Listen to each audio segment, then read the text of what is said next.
वंदना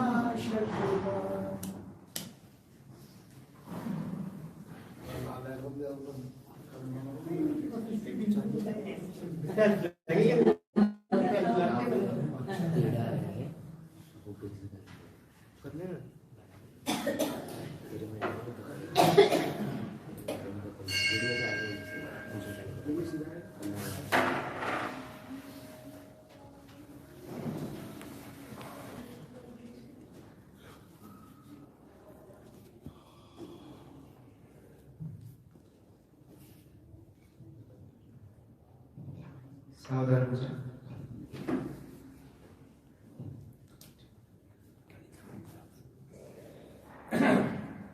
नमो अरिहंताणं नमो सिद्धाणं नमो वारियाणं नमो वज्रायाणं नमो लोये सवसाऊणम् तीन भुवन में सार वीतराग विज्ञानता शिव स्वरूप शिवकार नमः त्रियोग समारिके।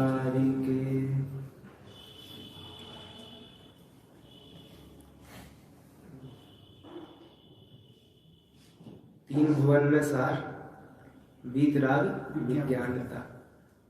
वीतराग विज्ञानता ही तीनों लोकों में सार है। क्यों सार है वीतराग विज्ञानता? क्योंकि टोडरमल जी ने मोक्ष मार्ग प्रकाशक में लिखा है, क्या लिखा है कि वीतराग विज्ञानता की विशेषता होने से ही जीव पूज्य होता है और इसकी हीनता होने से जीव अपूजनीय होता है, और राग आदि की विशेषता होने से जीवहीनता को प्राप्त होता है। इसलिए कोई भी व्यक्ति कभी महान नहीं होता है, उसके गुणों से वो महान बनता है।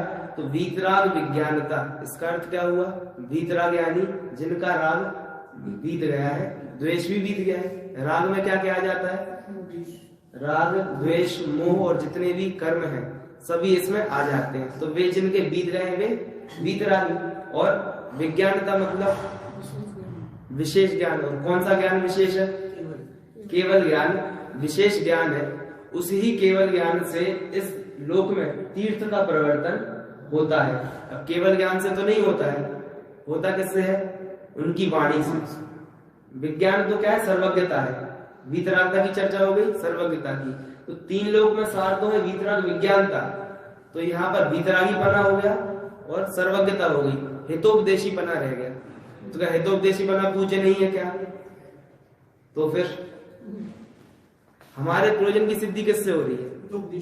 हितोपदेश से। मतलब इसीलिए उन्होंने कहा ना कि महान तो है वो, लेकिन हम क्यों नमस्कार करते हैं? अरहंत आदि से प्रयोजन की सिद्धि, ये लिखा उन्होंने।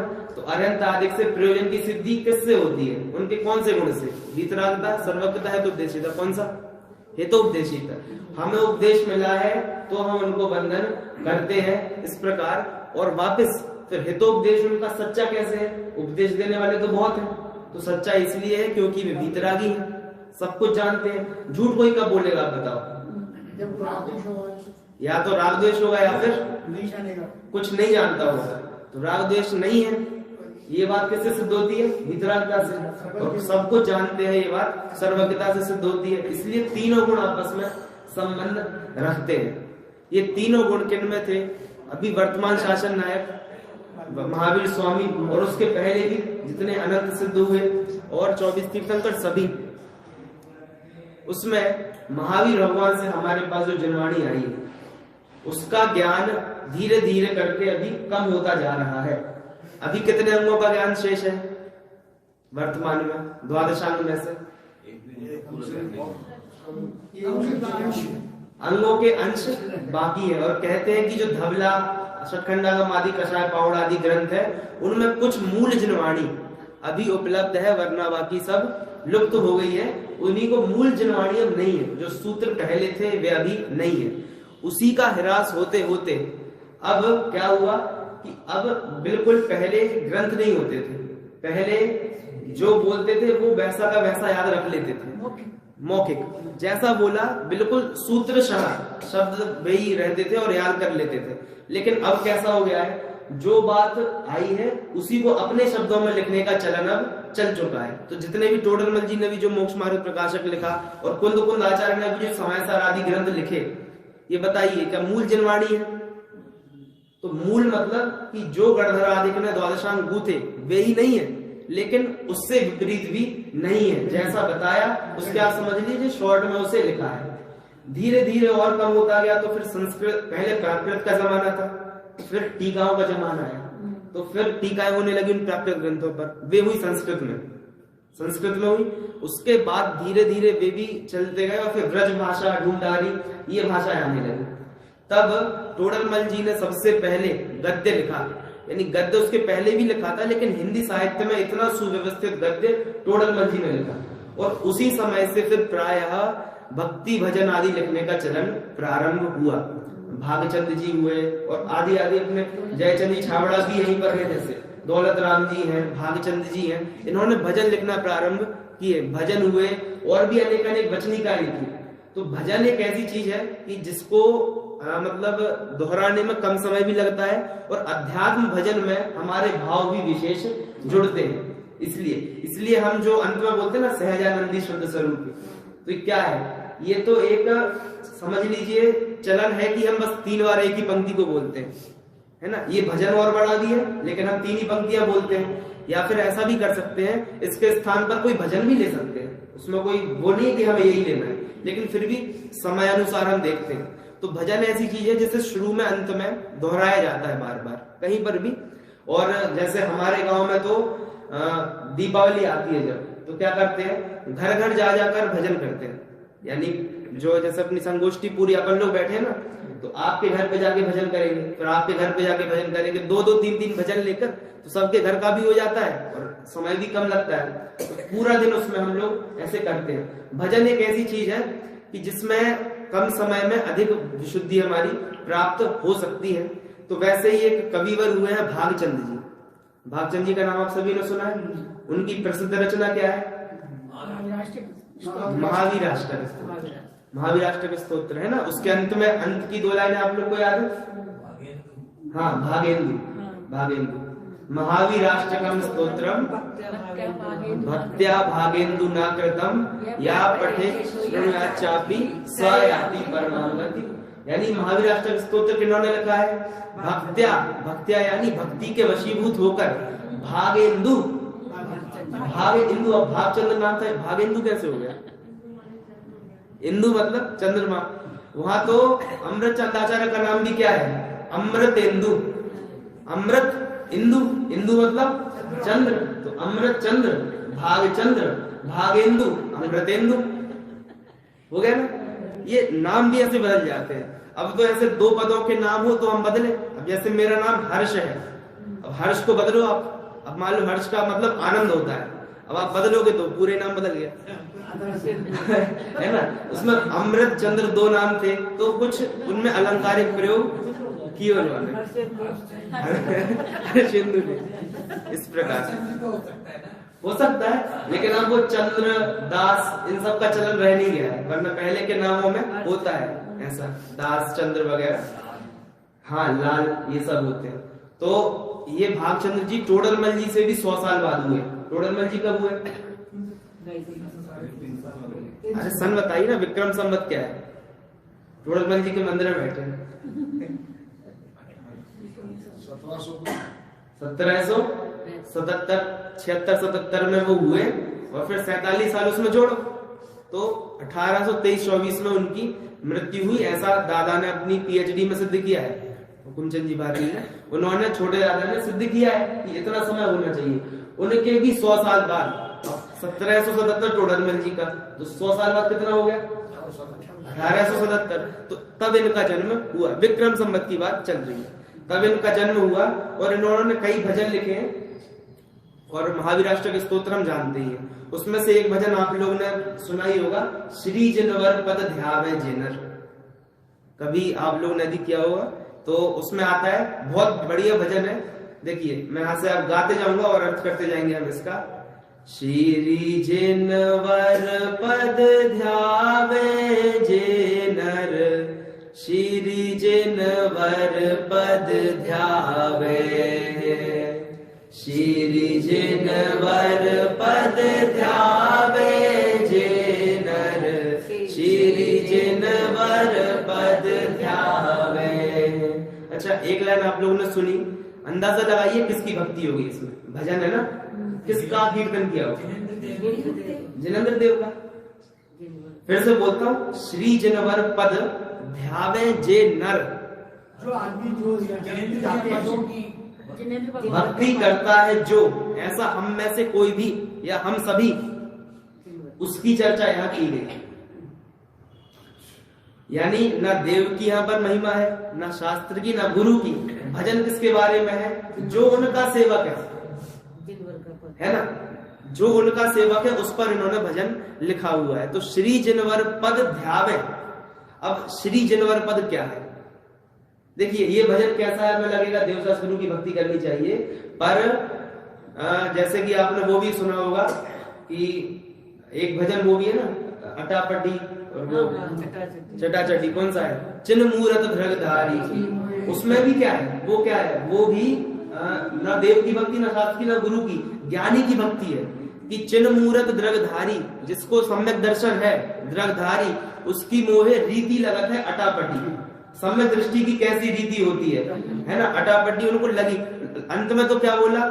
ताही स्वयश गुण के दौलत की लगी रहे नित रटा रटी। यानी ऐसे जीवों की भक्ति करने के लिए दौलत को, यानी लेखा के तो नाम डाला, दौलत को लगी रहे नित रटा रटी, यानी उनको उनकी भक्ति करने में, उन्हीं के गुणगान करने में इतना आनंद आता है। तो सोचो भगवान कितने महान होंगे। यानी जो उनके भक्त हैं उनकी भी इनकी भक्ति करने के लिए इन्होंने पद्य लिखे हैं। तो वैसा ही यहाँ पर है कि जो जिनवर का पद ध्याते हैं। अब जिनवर कौन होते हैं? जिनेंद्र देव। देखिए एक द्रव्य संग्रह ग्रंथ है, द्रव्य संग्रह ग्रंथ में आप लोग उसका मंगलाचरण में एक जिनवर बस हेण ये शब्द आता है। जीवम जीवम दब्बम जिनवर बस हेण जेण निर्दिष्टम। तो वहां पर जिनवर ऋषभ शब्द आया। वहां पर क्या अर्थ किया जिनवर का? वह जिन मतलब बताया सम्यक दृष्टि। क्या बताया? जिन मतलब सम्यक दृष्टि। अब ये है जिनवर, वहां जिनवर का मतलब बताया गणधर आदिक तक जो है ना, मुनिराज गणधर आदिक, वो है जिनवर। और तीसरा शब्द क्या है? वृषभ। जिन वर वृषभ। तो जिन मतलब हुआ सम्यक दृष्टि, फिर जिनवर मतलब वहां से लेकर उसके आगे गणधर देव तक, जो श्रेणी में भी आरोहण कर रहे हैं वहां तक भी ले लीजिए। और फिर जो अरिहंत बन ही गए, श्रेणी के बाद क्या होता है? अरिहंत अवस्था। जो बन गए वे हो गए जिनवर वृषभ। वृषभ यानी क्या होता है? वृषभ मतलब क्या होता है? बैल होता है ना। और वृषभ का एक और अर्थ होता है प्रथम, सबसे आगे। जैसे कि मेरी सभा में मान लीजिए भाई साहब सबसे आगे बैठ गए, सबसे आगे, तो वृषभ हो गए, मतलब सबसे आगे। फर्स्ट कौन आया कक्षा में? वो वृषभ होता है। तो वैसे ही जानवरों में भी जो सबसे आगे है, ऐसा कौन? तो वही गणधरों में भी श्रेष्ठ कौन हो गए? अरिहंत हो गए, उनसे भी आगे निकल गए।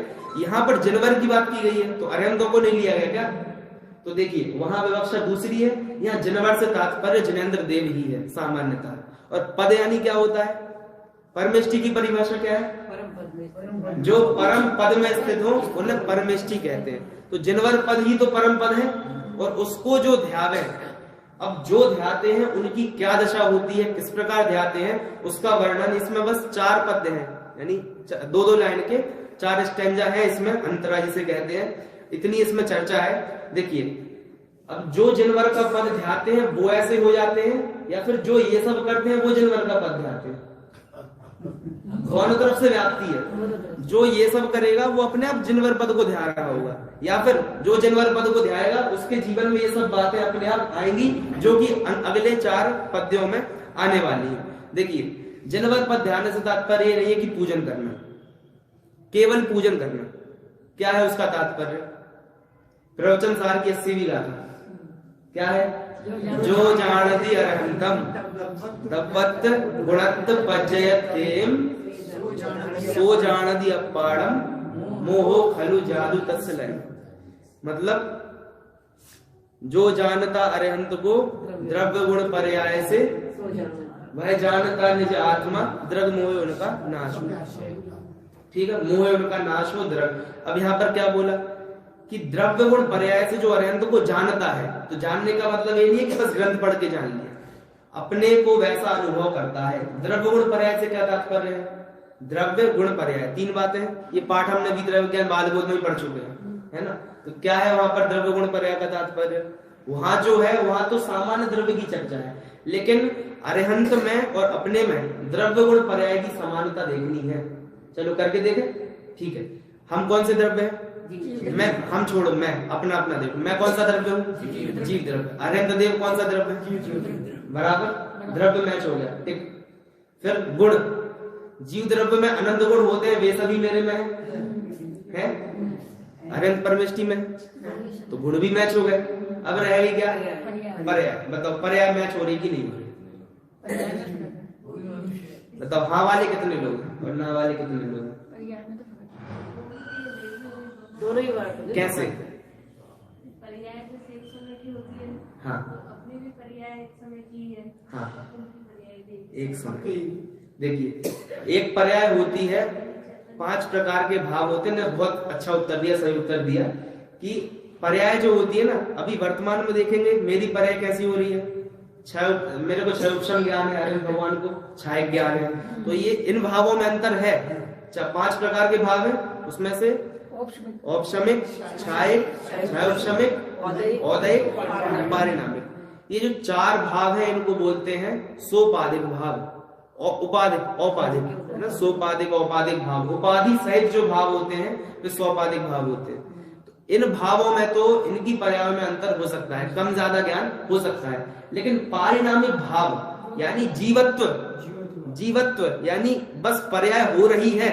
सामान्य पर्याय विशेष मत देखो, पर्याय सामान्य की, उनकी भी एक समय की पर्याय है, वो जा रही है, अगली आते जा रही है, बदलती जा रही है, उसी प्रकार मेरी बदलती जा रही है। इस प्रकार से समानता दोनों में है, और उस ध्रुव पर दृष्टि करने से ही तो सम्यक दर्शन होता है। मेरे को कितना ज्ञान है, आपको कितना ज्ञान है, इन छायोपशमिक भावों पर दृष्टि करने से किसी को सम्यक दर्शन नहीं होता है। यहाँ तक कि छायक भाव पर भी दृष्टि करने से नहीं होता है। अपने पारिणामिक ध्रुव स्वभाव पर दृष्टि करें तो अपनी प्राप्ति हमें हो सकती है। अब इतनी बात हो गई, इस प्रकार उनको ध्यान है। ठीक है, ध्यावे, देखो यहाँ कीर्तन करें नहीं लिखा, या फिर बोले ये नहीं लिखा, ध्यावे, और ध्यान के पहले चिंतन होगा। ये सब बातें उसमें अपने आप आएंगी। उनको क्या होगा? पहला, तिनकी कर्म कालिमा विनशे परम ब्रह्म हो जावे हैं, उपल अग्नि संयोग पाए जिमि कंचन विमल रहावे हैं। कुछ समझ में आया होगा, है ना। देखो, तिनकी कर्म कालिमा विनशे, क्लियर? कर्म कालिमा मतलब कर्म रूपी कलुष, कालिमा गंदगी, विनशे नष्ट हो जाएगी। किनकी? जो जिनवर पद ध्यान, इसको लगाते जाना बार बार। और ये तो हुई नास्ती से बात कि इनकी कर्म कालिमा विनशी होगा क्या? परम ब्रह्म हो जावे, ब्रह्म हो जावे हैं, और ब्रह्म नहीं परम ब्रह्म हो जावे। ब्रह्म मतलब ब्रह्मा जी, आत्मा में करे, जो आत्मा में गमन करे वो ब्रह्म। चलो एक बार अगली पंक्ति देखते हैं, उसके बाद हम यहाँ वापस आएंगे। उपल अग्नि संयोग पाए जिमि कंचन विमल रहावे है। कंचन यानी तो कंचन विमल रहावे, विमल यानी शुद्ध, सोना शुद्ध रहता है, क्या होने पर भी शुद्ध रहता है? उपल अग्नि संयोग पाए। उपल यानी कंडे भी होते हैं, पत्थर भी होते हैं। कहाँ पर आया उपल शब्द? ते कुगुरु जन्म जल उपल नाव, यानी वो कुगुरु कैसे है? पत्थर की नौका, पत्थर की नौका डुबोने वाली है निश्चित से। उसी प्रकार यहाँ तो उपल का मतलब पत्थर बस है। हाँ, तो अब स्वर्ण जो होता है मूलतः खजानों से निकलता है, तो उसमें गंदगी होती है, शुद्ध करना पड़ता है। लेकिन गंदगी के साथ होते हुए भी हमें तो शुद्ध कब दिखेगा? जब वो शुद्ध हो जाएगा। लेकिन जब वो उसके अंदर है तब जो सोने के परमाणु है वो तो सोने रूप ही है ना। जो सोने रूप परमाणु है वो शुद्ध है, बाजू में पत्थर लगा हुआ है वो बात दूसरी है। एक देखो आप उसमें तो स्वर्ण कैसा है, वहां भी शुद्ध है। अच्छा शुद्ध भी हो गया पूरा, चलो किट्टी का निकल गई, उपल हो गया। उपल अग्नि, अग्नि मतलब आग। अब स्वर्ण है और स्वर्ण में आग लगा दी हमने, यानी गर्म किया उसको तो लिक्विड हो गया, वो तरल में हो गया। अब बताइए वो लाल हो गया, लाल हो गया पीले से। अब बताओ उसका स्वर्ण बना चला गया कि नहीं चला? नहीं है। तो इसलिए चाहे उपल का संयोग हो जाए चाहे अग्नि का संयोग हो जाए, दोनों में कंचन तो कैसा रहने वाला है? शुद्ध रहने वाला है। उसी प्रकार सम्यक दर्शन जिन्हें हो गया है, अपने आत्मा की प्राप्ति जिन्हें हो गई है, और आगे जितने हैं, सबसे छोटा लेवल मोक्ष मार्ग का क्या है? चौथा गुण स्थान सम्यक दर्शन। इसके बाद सभी लगे हुए हैं। तो जब सम्यक दृष्टि की इतनी महिमा है तो आगे वालों की तो और बढ़ाते जाना। क्लियर? तिनकी कर्म कालिमा विनशे परम ब्रह्म हो जावे है। अब जिस प्रकार स्वर्ण पूरा शुद्ध है, उसी प्रकार ब्रह्म यानी आत्मा, ब्रह्मचर्य की जब चर्चा आती है, उत्तम ब्रह्मचर्य के दिन हम क्या बोलते हैं? ब्रह्म का मतलब आत्मा कर्म, वो ब्रह्मचर्य, चर्य यानी चरण करना। तो इस प्रकार उनकी कर्म कालिमा विनश जाती है और वे परम ब्रह्म हो जाते हैं। तो ब्रह्म यानी अन्य कोई अर्थ नहीं है, परम ब्रह्म यानी शुद्ध आत्मा, परम ब्रह्म शुद्ध आत्मा वे हो जाते हैं। अब चतुर्थ गुण स्थान में तो आप लोगों ने बंध विच्छुद्धि वगैरह यदि थोड़ी बहुत देखी हो, कभी बंध विच्छुद्धि सुनिए। सामान्य इतना है कि संवर बोलते हैं ना, संवर कर्मों का बंधना रुक जाना, कर्मों का आना रुक जाना, उसे संवर कहते हैं। तो सम्यक दृष्टि को कुछ कर्म आना रुक जाते हैं, फिर पंचम गुण स्थान में कुछ और रुक जाते हैं, उनकी गिनती पूरी है, वो रुकते जाते हैं। तो तिनकी कर्म कालिमा उतनी विनिशी है। फिर कुछ बड़े गुण स्थान में गए तो थोड़ी और रुक गई। ऐसे चलते चलते अनंत अवस्था में है ना, केवल घाती कर्म पूरे चले जाते हैं, शुद्ध अवस्था में अघाती कर्म भी चले जाते हैं। तो इतनी कर्म कालिमा विनिशी है, बहुत सारी बाकी भी है, लेकिन फिर भी वो कैसे है? परम ब्रह्म ही है उस समय। ऐसा इसमें बताया गया है। और अब देखिए अगला दूसरा, चंद्रोज्वल जस तिनको जग में पंडित जन नित गावे हैं, जैसे कमल सुगंध दशों दिश पवन सहज फैलावे हैं।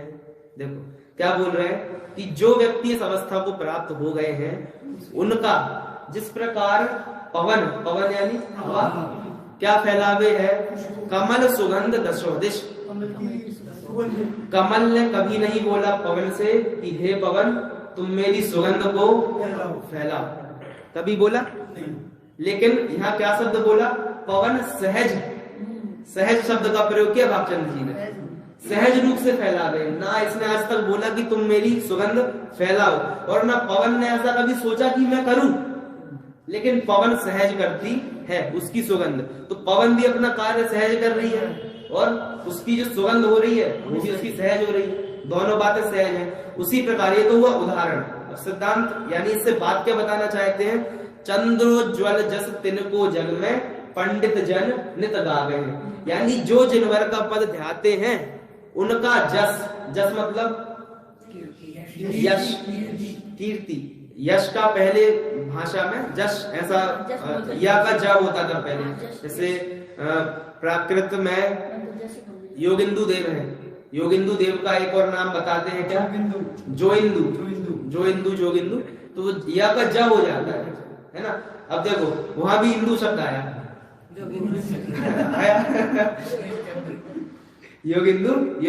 योगिंद्र स्वामी है ना, इंद्र और वहां से इंदु कर दिया उन्होंने, वो देखो वापस वही बात हो गई यहाँ पर। ठीक है, तो जस यानी यश। और कैसा यश? चंद्रोज्वल यानी चंद्रमा की कलाओं की तरह। चंद्रोज्वल, चंद्रमा में तो दाग देखे हैं मैंने, उसकी प्रकाश तो रोशनी रहती है। हाँ, शीतलता है और रोशनी है। देखो क्या है, साहित्य में चांद सुंदर ही होता है, साहित्य में चांद हमेशा सुंदर ही है। यानी भक्तावर में आप कितनी बार भगवान को चंद्रमा के मुख के समान उपमा दी है। और तो यहाँ लिख दिया कि और तो उन्होंने ये बोल दिया कि चंद्रमा में तो कदाचित गंदगी भी है, ऐसा लिखा वहां पर भक्तामर जी में, लेकिन आप तो पूर्ण शुद्ध हो। लेकिन फिर भी साहित्य में आप देखेंगे तो वो हमेशा शुद्ध ही होता है। साहित्य में कई बातें ऐसी हैं जो हमें आपको देखने नहीं मिलेगी, जैसे प्रवचन सार वगैरह ग्रंथों में वो चंद्रकांत मणि वगैरह का उदाहरण दिया है, चंद्रकांत मणि, सूर्यकांत मणि, उसमें कहते हैं उस मणि को आप रख दो धूप में तो क्या होगा, आग लग जाएगी, आग आने लगेगी। ऐसा कभी मणि देखी नहीं जाती है कि किसी को रख दो तो आग आ जाए। और बोलते हैं चंद्रकांत मणि है, उसे चंद्रमा की किरणों के सामने रख दो तो उसमें से झरने बहने लगेंगे, ऐसा भी कभी होता नहीं है। साहित्य में होता है, साहित्य में ये उदाहरण देने के लिए ऐसा होता है। अब वो चकवा चकवी होते हैं, चकवा चकवी बोलते हैं कि वो बिल्कुल बिछुड़ी जाते हैं, है ना, जैसे वो पवनंजय और अंजना का उदाहरण दे ही दिया उन्होंने, उसको देखकर तो अब वहां पे बिछुड़ गए होंगे कभी कदाचित, लेकिन अब वही बात चलने लगी कि बिछुड़ ही जाते हैं। ये साहित्य में होता रहता है, ठीक है। तो इस प्रकार चंद्रोज्वल, चंद्रमा तो उज्ज्वल ही होता है और उसकी किरण तो हमेशा उज्ज्वल ही होती है, तो उनका ऐसा यश पंडित जन नित गावे। देखो एक तो स्वयं वो पंडित है, पंडित यानी ज्ञानी जीव है, और उनका यश भी कौन गाएगा, पंडित जन। पंडित जन मतलब खुद नहीं, दूसरे पंडित, और दूसरे पंडित मतलब ज्ञानी जन। यानी आप ये समझिए कि जो यश गा रहा है वही पंडित है। यश गाने के लिए भी अंदर से एक समर्पण चाहिए, अपने घमंड का त्याग चाहिए। अपने मान को साइड में रख के किसी का गुणगान किया जा सकता है। अपने से श्रेष्ठ हम किसी को मानेंगे तो हम बोलेंगे कि इन्होंने अच्छा किया, इनकी तारीफ कब करेंगे हम, अपना ईगो, जैसे ईगो कहते हैं आज की भाषा में, वो साइड में रख के ही बात होती है।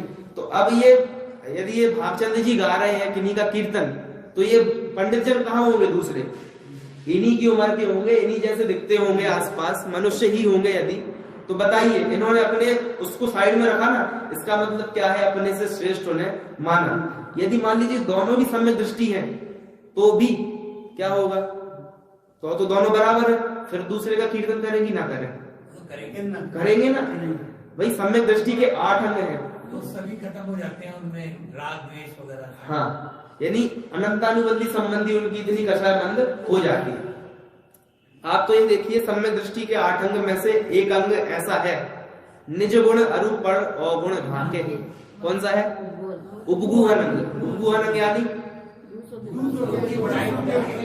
दूसरों के दोष ढाके और अपने गुण भी ढाके, बताए ना, और दूसरों के गुण भी बताए सबको, तो ये क्या है, उपगुहन। अब इसमें पूरी विवक्षा लगा लेना कि किस प्रकार ढाके, वो सब प्रवचन जब उसका होता है तब करते हैं कि भाई यदि ऐसे तो जो कुमित्र होते हैं यानी व्यसनों में जो लगे हैं, वो भी दूसरों के दोस्त तो छुपाते ही हैं, इसने कुछ नहीं किया, इसने कुछ नहीं किया, भले वो व्यसनों में लगा हुआ हो। ये उपगुहन अंग नहीं है ना। यानी साथ में एक और अंग है ना, प्रभावना। तो स्वात्मा प्रभावनीय हो, खुद के में भी और अन्य लोगों में भी प्रभावना हो, स्थितिकरण हो, ये सब मिल एक दूसरे में अंग प्रविष्ट है। यानी स्थितिकरण करवाए तो ही वो उपगुहन सार्थक है। क्या बोला, स्थितिकरण करवाए, वरना जो व्यसनों में लिप्त है, एक मित्र का पिता उसके दोस्त से पूछता है कि ये गया था क्या आज वहां पर जुआ वगैरह खेले, तो वो मित्र क्या बोलता है, नहीं गया, कुछ नहीं गया। तो ये भी उपगुहन में जाएगा क्या, उपगुहन में नहीं जाएगा। क्यों, साथ में स्थितिकरण नहीं है। स्थितिकरण मतलब जो पद से भ्रष्ट हो उसे वापस मोक्ष मार्ग में लगाना। अब वहां पर आप बोलोगे उपगुहन है, तो नहीं है। एक अंग जहां होगा वहां सब होंगे, है ना। एक हम सोनगढ़ पढ़े हुए हैं, तो वहां पर भी गुजराती सब्जेक्ट होते ही, फिर गुजरात में रहेंगे, तो वहां पर एक भजन, मतलब एक गुजरात का वो है कि ज्या ज्या बसे एक गुजराती, त्या त्या सदा काल गुजरात। यानी जहां पर एक गुजराती वास करता हो, गुजराती व्यक्ति, वहां पर पूरा गुजरात रहता है।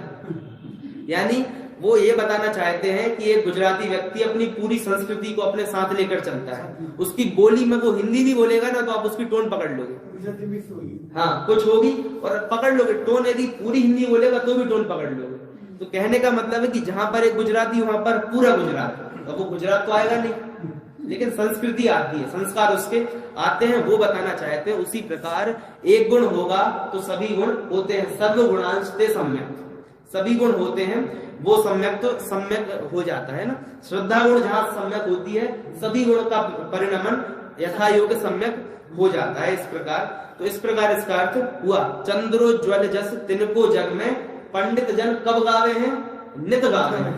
नित यानी हमेशा गावे हैं, हमेशा गावे हैं। और उदाहरण दिया जैसे कमल सुगंध दशों दिश पवन सहज फैला है। सहज शब्द यहाँ पर आकर्षक है कि कोई दिखावटी के लिए नहीं कि हम आपके बहुत बड़े भक्त हैं, है ना, ऐसे दिखाने के लिए नहीं, सहज ऐसा करते हैं। और क्या होता है देखिए, तेनहि मिलन को मुक्ति सुंदरी चित अभिलाषा लावे हैं।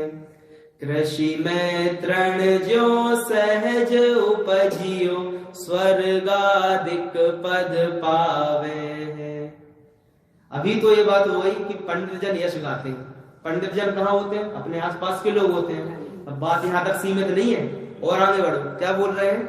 तिनहि मिलन को, उनको मिलने के लिए मुक्ति सुंदरी, मुक्ति सुंदरी, मुक्ति रूपी सुंदरी क्या करती है? चित्त अभिलाषा लावे है। उसके चित्त में अभिलाषा होती है कि मैं इनसे मिल लूं। मिल लूं मतलब एक तो पहले ये देखो, तिनहि मिलन को, मिलने का अर्थ क्या होता है? मिलने का अर्थ ये नहीं होता कि दो लोग बस बात कर रहे हैं। यानी जैसे कोई विद्यार्थी समझ लीजिए पूरे स्टेट में टॉप किया किसी ने पढ़ाई करके, कोई 12वीं की परीक्षा में, तो वो आता है ना कि उसे शिक्षा मंत्री मिलने आए, तो उस व्यक्ति के न्यूज़पेपर में फोटोज वगैरह जाते हैं, तो फिर मोहल्ले वाले बोलते भाई इनसे तो ये मिलने आए थे, ये तो बड़े आदमी है। तो क्या होता है, मिलने कौन आ रहा है इससे भी अंदाजा लगाते दुनिया में कि ये व्यक्ति की हैसियत क्या है। वो मुक्ति सुंदरी आ रही है, मुक्ति सुंदरी मिलने आ रही है। देखो मतलब पंडित तो बस तारीफ नहीं करते, यानी समझ रहे, संगति से ही कोई व्यक्ति कैसा है उसका चरित्र पढ़ना है तो पहले तो हम बाहर से देखते हैं, तो बाहर से संगति से ही पता चल जाएगा कि व्यक्ति किस दिशा में जाता है। क्लियर है ये बात? तो मुक्ति सुंदरी मिलने आ रही, तो बताओ व्यक्ति कहाँ जाने वाला है? मोक्ष जाने वाला है। यही बात है ना भाई, कोई किसी के चक्कर काट रहा हो बार बार, उसका मतलब क्या है? कुछ ना कुछ प्रयोजन वहां पर होगा। बिना प्रयोजन के तो कोई कुछ कार्य करता नहीं है, तो फिर कुछ ना कुछ कार्य होगा। ये कैसे पता चल रहा है? कि भाई पता है ना, मोक्ष महल की प्रथम सीढ़ी, मोक्ष महल की प्रथम सीढ़ी कौन सी है? सम्यक दर्शन। जिसने पहला पैर रखा है वो फिर अगला पैर भी रखेगा। तो बस पता चल गया कि जैसे ही किसी ने मंदिर में पैर रखा, इसका मतलब क्या है? अंदर आने वाला है। उसी प्रकार जिसने मोक्ष महल में पहला पैर रख दिया सीढ़ी पर, तो फिर इसका मतलब क्या है? महल में जाने वाला है। तो उसी प्रकार तिनहि मिलन को मुक्ति सुंदरी, ये भी अलंकारिक प्रयोग है, कोई सुंदरी वहां पर है नहीं, है ना। कई बार ऐसा आता है, वो भक्तियों में भी आता है, वरु शिव नारी। अब वहां पे वरु शिव नारी बताइए, अब नारी तो कोई होती नहीं है, उसी को मुक्ति कहते, उसी को मोक्ष कहते हैं। अब बताओ वो स्त्री है कि पुरुष है? बताओ। स्त्री पुरुष वाला काम ही नहीं है वहां पे। स्त्री पुरुष से भेद शरीर के हैं, और वहां तो क्या है?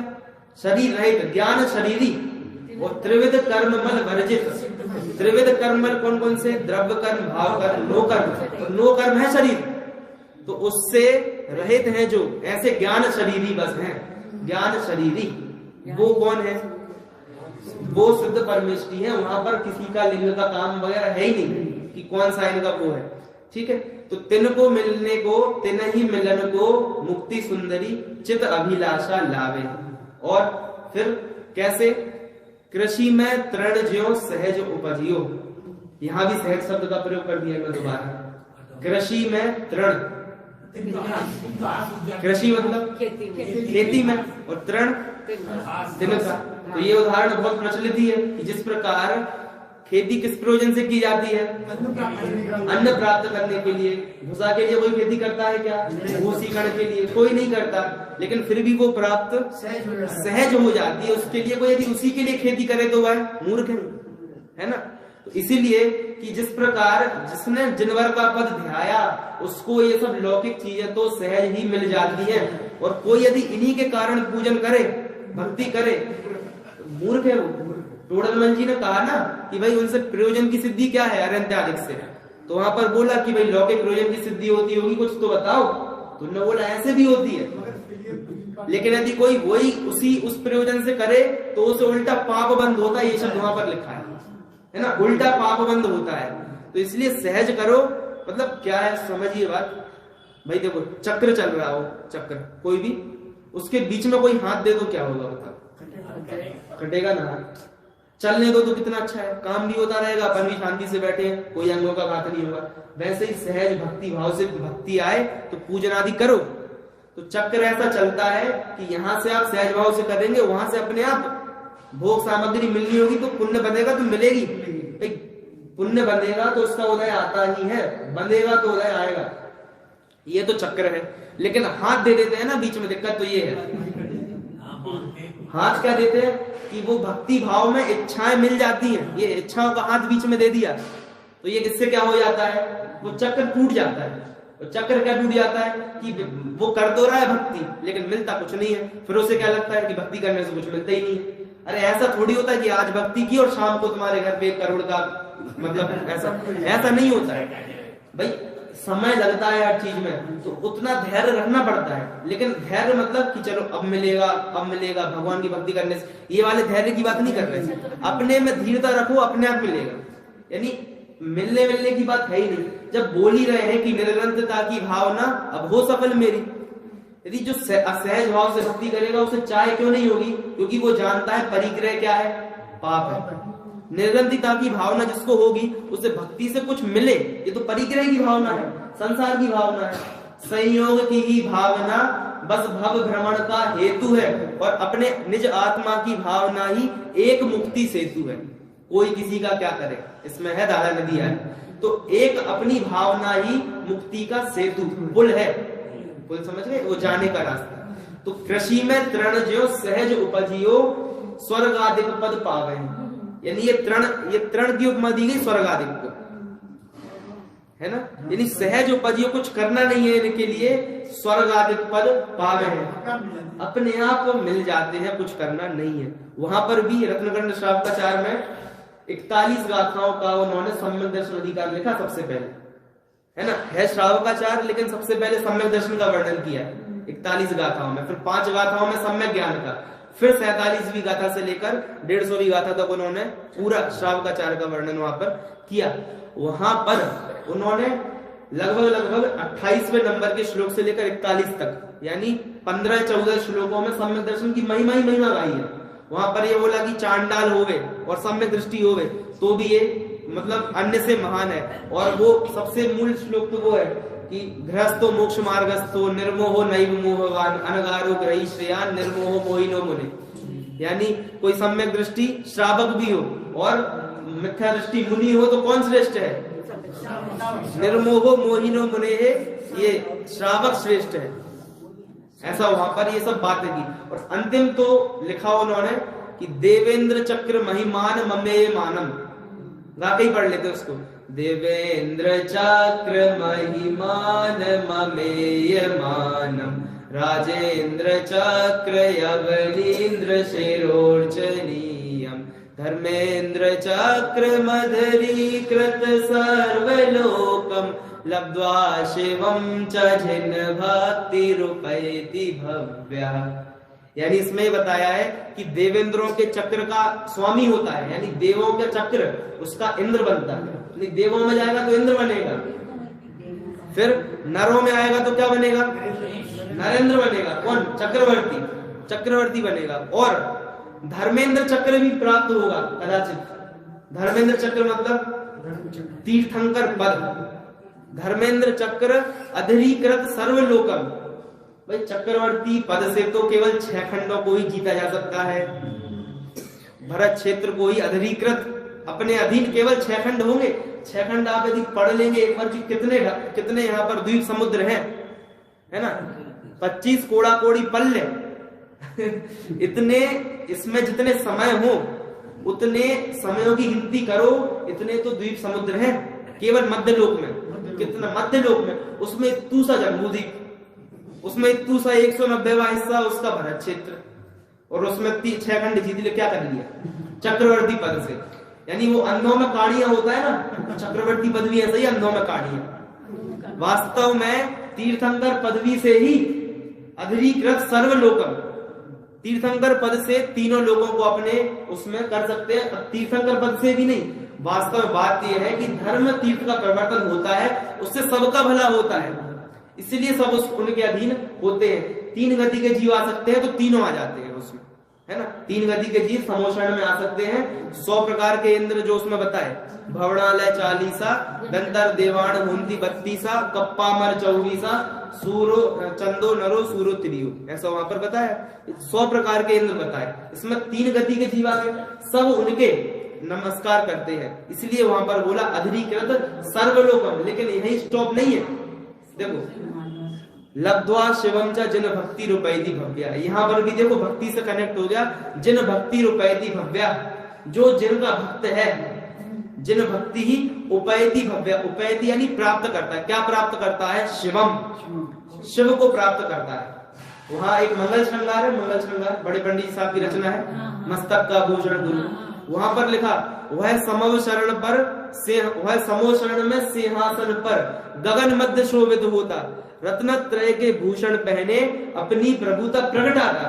तो हमें लगा बहुत बढ़िया, बहुत बढ़िया है ना, समो शरण में बैठा। अगला पद्य देखो, पर नहीं यहाँ भी इतिश्री, यहाँ इतिश्री मतलब दी एंड नहीं हो गया। योगों को तज स्थिर होता, अरहंत अवस्था 13वें गुण स्थान में, योगों को तज स्थिर होता, अयोग केवली 14वां गुण स्थान, योगों को तज स्थिर होता, अरु एक समय में सिद्ध हुआ, एक समय लगा सिद्ध हो गया, लोकाग्र जाए अभिचल होता, लोकाग्र में जाकर अभिचल, लोक के अग्रभाग में किंचित न्यून पुरुषाकार जो पूरी गोल लाइन है वहां जाकर स्थिर होता, यहाँ पर जाके इतिश्री है। और इतिश्री यहाँ भी नहीं है, क्यों? सिद्ध अवस्था साधी अनंत है, साधी अनंत। अब बताओ कहाँ है इतिश्री, कौन है? होगा ही नहीं, है ना। तो ये बात है, इसलिए ऐसा करके वह प्राप्त करता है। अब अंतिम वही बात यहाँ पर फिर से बोल रहे हैं, वही जो हमने दी एंड वाली बात की ना, उसी को यहाँ पर अब अंतिम पद्य में भागचंद्र जी कह रहे हैं, जन्म जरा मृत दावानल ये भाव सलिलत बुझावे हैं, भाग चंद ताकाई वर्ण ते नहीं इंद्र शिर नावे है। भाई भागचंद की ताकत नहीं है, यानी मेरी ताकत नहीं है उनका वर्णन करने की, उन्हें तो भैया इंद्र शिर नाते हैं, आप देख लो आगे आप, ऐसा बोल दिया। इंद्र भी शीश नाते हैं, फिर मैं तो क्या हूं? इसलिए इंद्र भी जिनको नमस्कार कर रहे हैं, तो फिर मैं क्या हूं? क्या बताया? जन्म जरा मृत दावानल भाव सलिलत बुझावे हैं। जन्म जरा, जरा यानी बुढ़ापा, और जन्म यानी जन्म, और मृत यानी मृत्यु, इनको दावानल बोला। देखो क्या है, मृत्यु को तो सब बुरा मानते हैं, यानी मतलब शोक करते हैं, सब आते हैं, लेकिन जब जन्म होता है तब ये उत्सव मनाते हैं। लगता नहीं है कि दावानल है वो, भाई वो व्यक्ति अपने संसार का एक और भाव करने के लिए आ गया, और हम क्या कर रहे हैं? खुशी मना रहे हैं। समझ में आ रही बात क्या हो रही है? ये दुनिया कैसे चल रही है, यानी मतलब अब हैप्पी बर्थडे पार्टियां हो रही है और ये सब हो रही है, तो जन्म कभी दावानल ऐसा लगा ही नहीं। किसी को अपने जन्मदिन पर ऐसा ख्याल आया कि आज से इतने साल पहले, या फिर नॉर्मल आप समझिए वो गर्भ के 9 माह निकाल दीजिए, वरना वास्तविक जन्म तो कब होता है? आयु कब से घटती है? गर्भ से आती है। यदि मैं 18 साल का हो गया हूँ आज की तारीख में, यदि फिक्स 18 का, तो मैं 18 साल 9 महीने मेरी आयु कम हो गई, वो अलग कीजिए। कभी लगा कि ये वास्तव में मेरा जन्म है क्या? ये मेरा जन्म है? भाई मैं इतना सा हूं ही नहीं, इतना सा मतलब ये 60 साल 90 साल 80 साल इतना नहीं हूं। मैं कैसा हूं? अनादि अनंत, अनादि अनंत हूं। कभी ऐसा लगना चाहिए, तभी लगेगा कि जन्म जरा मृत दावानल है, दावानल। यानी एक बार समझिए, वो जो कर्णानियों में भी कहते ना 1 श्वास में 8-10 बार, एक बार यदि गोमट सार से पढ़ के देखें उसे कि कैसे कैसे जन्म मरण होते हैं टोटल, तो समझ में आएगा कि कितना सूक्ष्मता से तो सर्वज्ञ भगवान ने बताया, लेकिन उससे भी ज्यादा कि कितना दुख होता होगा इनको। एक एक योनि, एक एक जाति, उसमें जा जाकर कितने दुख सहे हैं, वो भूल जाते हैं ना पिछले भाव के, तो याद नहीं रहते। इसलिए अब लगता है कि बस मैं इतना ही हूं।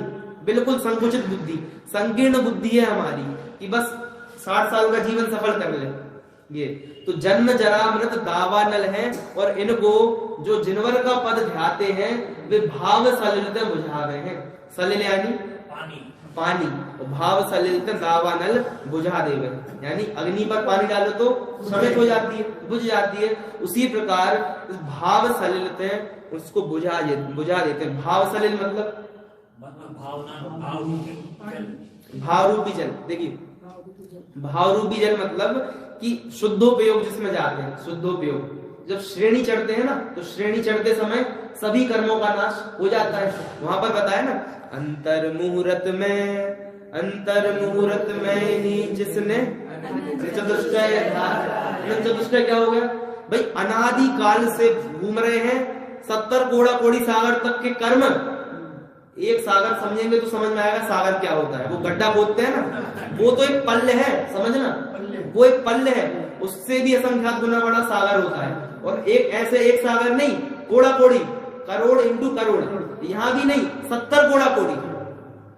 इतना ज्यादा सत्ता भी कर्मों की हो तो भी अंतर मुहूर्त में है क्या भाई मेरे पास बहुत शक्ति है, ये कर्म इतनी देर से बंधे हुए हों, लेकिन फिर भी अपना तो अंतर मुहूर्त में हो जाएगा। समझ रहे? मतलब वो बोलते ना, जैसे दुनिया में चतुर किसे माना जाता है, ये तो कर दे रहे हैं, ऐसा कर दे रहे हैं, इनका काम हुआ नहीं और ये आए फटाफट कर दिया। ये है कोटि जन्म तब तपे ज्ञान बिन कर्म झरे ज्ञानी के छिन माही, ये अंतर मुहूर्त। ये जो श्रेणी के गुणस्थान है, ये भाव सलिलते सभी कर्मों को बुझा देते हैं। और भागचंद उनको कहां वर्ण है? भागचंद में यानी वचनों में इतनी ताकत है ही नहीं, भागचंद के नहीं किसी के भी, है ना। वो जिनवाणी के कोटि जीव सो महिमा जाकी कहीं ना सके पविधारी। पविधारी मतलब, पवि मतलब होता है वज्र, क्या होता है वज्र, और धारी मतलब उसको धारण करने वाला। वज्र किसका हथियार है साहित्य में? इंद्र का। यानी वो आता है ना हनुमान जी वो फल समझकर खाने गए थे सूर्य को, ऐसा अन्य कथाओं में आता है, अन्य साहित्य में। हाँ, तो वो खाने गए थे तो वो रुक नहीं रहे थे, तो उन्होंने वज्र से प्रहार कर दिया था उनको। ये सब बात है, तो बजरंगी नाम हुआ। तो कहने का मतलब है कि ये अच्छा बताया आपने। तो वज्र किसका हथियार है? इंद्र का। तो पविधारी कोटि जीव सो महिमा जाकी कहीं ना सके पविधारी, वहां जिनवाणी के लिए बात की गई है कि कोटि जीवों से, यानी एक मुंह से कहां बोले, करोड़ों जीवों से भी जिसकी महिमा पविधारी, इंद्र भी नहीं बोल सकता, हजारों नेत्र बनाता है, ये सब आते हैं। तो एक उपमा दे रहे हैं कि कोटि जीव से उसकी महिमा इंद्र नहीं कर सकता है, तो अपनी तो क्या बात है, ऐसा यहाँ पर बताया। अर्थात लगना चाहिए ये सब स्वाध्याय करके अंत में ये लगना चाहिए कि वास्तव में मुक्ति का मार्ग ये है। मतलब डेली कार्यक्रम या पूजन होता है, 9:20 से प्रवचन होता है 10:05 तक, तो आना है और बैठना है, इतने तक सीमित नहीं रहना चाहिए। लगना चाहिए कि ये मेरे हित की बात है, और मेरे मतलब कभी मैं बोलूं मैं, तो यही चेहरा ही ख्याल में आता है, पासपोर्ट साइज फोटो। कभी अनादि है ना, तो लगता ही नहीं वो। What is your age? 18 years, यही लगता है ना। कभी कुछ भी हो जाए, काल द्रव्य से लगता है कि मैं यही शरीर हूँ, क्षेत्र से लगता है कि मैं इतना ही, जितना ये है इतना ही हूं मैं, काल से लगता है कि मैं 60-80 साल का हूँ, और भाव भी यही लगता है कि ये जो हो रहे हैं बस दुनियादारी में मैं लगा हुआ हूँ, इसमें ही हित है। सब प्रकार से ऐसा लगता है। कभी जिनवर पद ध्याने का मतलब समझ में आया नहीं है। इसलिए सर्व प्रकार से अवसर आन पड़े हैं, सर्व प्रकार से। यानी 5 मिनट 2 मिनट ऊपर हो गए तो व्याकुलता होने लगती है, प्रवचन के ऊपर हो जाते हैं। तो यदि व्याकुलता हो रही, इसका मतलब क्या भाई, मूवी देखने गए और वो खत्म हो गई तो लगता है यार खत्म हो गई, थिएटर सिनेमा में, वहां 3 घंटे की टिकट लेके गए तो भाई 3 घंटे के लिए गए, लगता थोड़ा और एक आध देख लेते, यानी पैसे लेके भी देखने दो। वहां ऐसा लगता है, वहां लगता है कि इसमें मेरा हित है, लेकिन नहीं भाई, इसमें तो मेरा ही ये भाषित होता है, ऐसा यहाँ लगना चाहिए। जिनवर पर ध्यान का मतलब ये है अपना हित इस प्रकार लगे। और एक बहुत बढ़िया श्लोक है, भगवान की भक्ति करना दीन होकर, लेकिन दीन होकर नहीं करना। बनारस दास जी ने लिखा ना, दीन भयो प्रभु पद जपे मुक्ति कहाते हुए। दीन भयो प्रभु, हम तो आपसे छोटे ही हैं, हमारा भला कर दो, मुक्ति दे दो, कुछ देने वाले नहीं है। तो दीन भयो प्रभु पद जपे, मुक्ति कहाते हुए।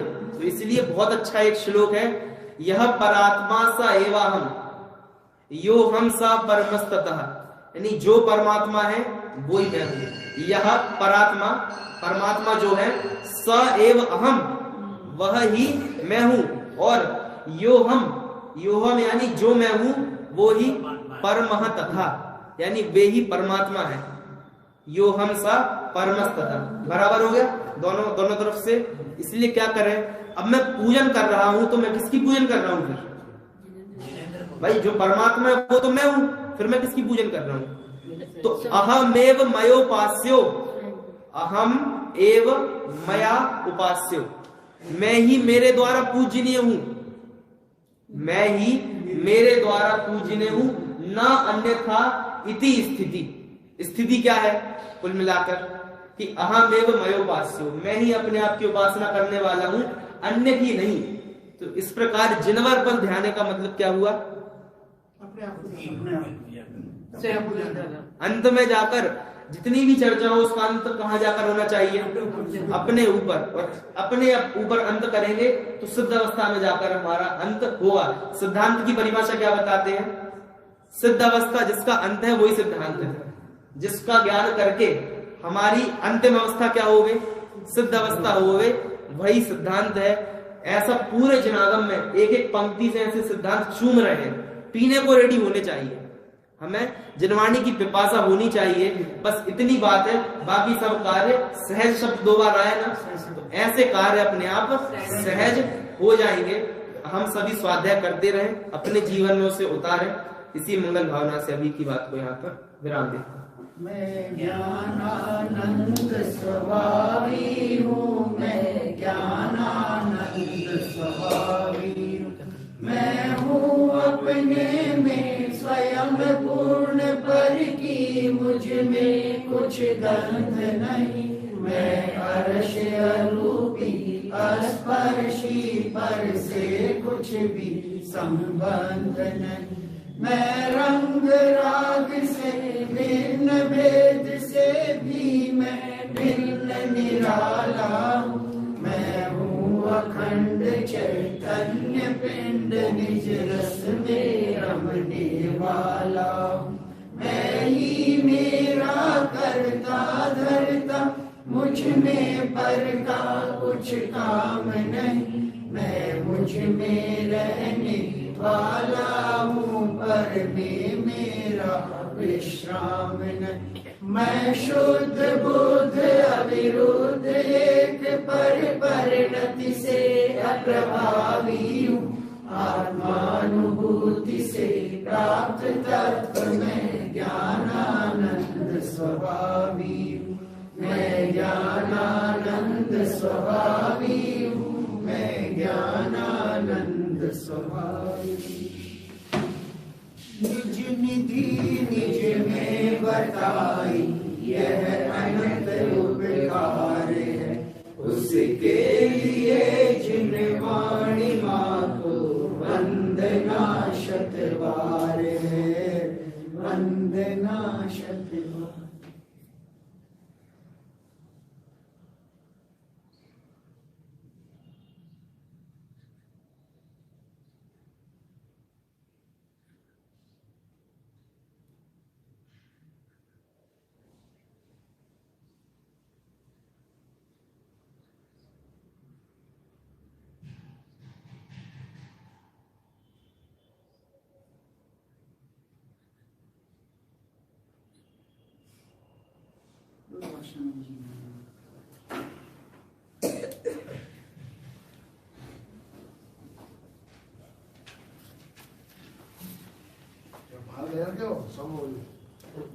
पेपर लगा दूंगा।